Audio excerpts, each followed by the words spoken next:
Si on comprend déjà le besoin de la femme et si on comprend le besoin de l'homme, naturellement, on comprend déjà que ce sont des besoins différents. Et en même temps, on va pouvoir facilement comprendre un comportement qu'elle puisse avoir, et donc nous, qu'on puisse apporter, venir combler ce besoin-là. Alors, pour faire très simple, effectivement, les hommes, nous, c'est un peu péjoratif, mais on est comme des chiens. C'est-à-dire qu'à partir du moment où on nous donne des compliments, où on nous dit, on nous caresse dans le bon poil, on rentre de la maison, on est fatigué, on dit « Oh mon chéri, t'as été courageux, oh là vraiment t'as fait du travail, je vais m'occuper de toi », on se sent bien, on a besoin de ça. Ça me parle ça. Hein, mais moi aussi ça me parle quoi. On a besoin de se sentir que c'est ça qui est important. De l'autre côté, la femme, elle, si on rentre du boulot, c'est elle qui nous ouvre la porte et puis on passe devant elle, on la regarde même pas. Même pas un bisou, même pas un bisou, rien, un petit peu d'affection. Elle, c'est son besoin d'amour et de sécurité qui va manquer vraiment. Et sans ça, elle ne peut pas avoir cette fondation solide d'amour dans un couple. Donc c'est être vraiment de dire santé, de lui dire je t'aime au quotidien.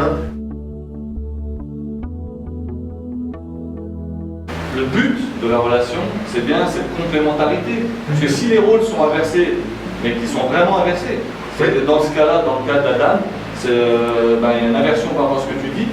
Mais si c'est vraiment des deux côtés, il n'y a aucun problème, puisque chacun pivote à 180 degrés, 180 degrés pour nos amis français, et chacun retrouve une place où il se sent bien.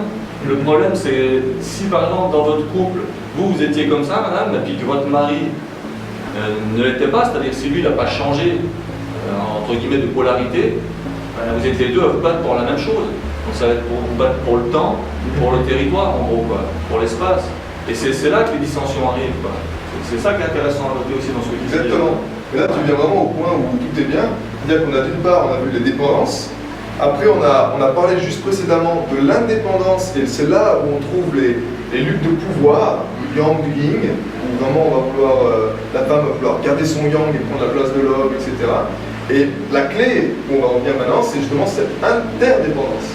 C'est où justement le couple, il est en co-création, il y a la vision commune et ils avancent ensemble pour faire quelque chose de vraiment concret pour la famille et pour leur épanouissement.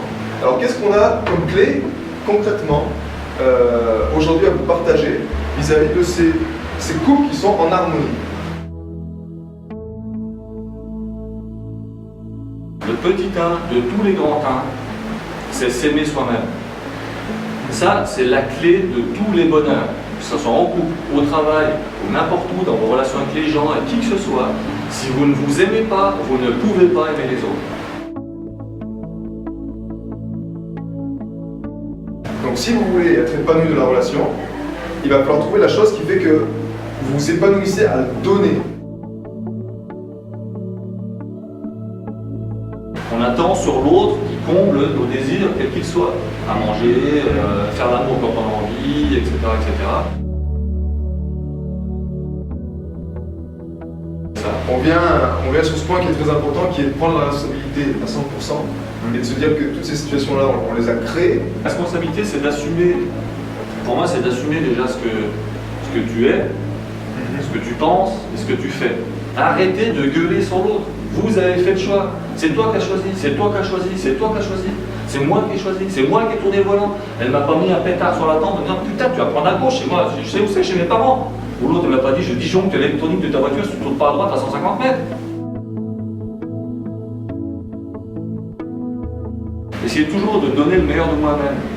En sachant que le meilleur de moi-même, ça ne veut pas dire que je vais être toujours juste, toujours parfait. Ça n'existe pas, ça, la perfection. Mais au moins, ça parle, ça, oui. Levez la main si ça parle. Oui. Ouais, quand même. En faisant ça, tu contribues à cette notion d'exemple que tu vas amener à ton enfant ou tes enfants, et qui vont se dire c'est beau l'amour. Et ils vont penser que c'est naturel de faire ça. Donc ils vont copier ce schéma-là, et au fur et à mesure qu'ils vont grandir, ça va être des gens bien et bons surtout.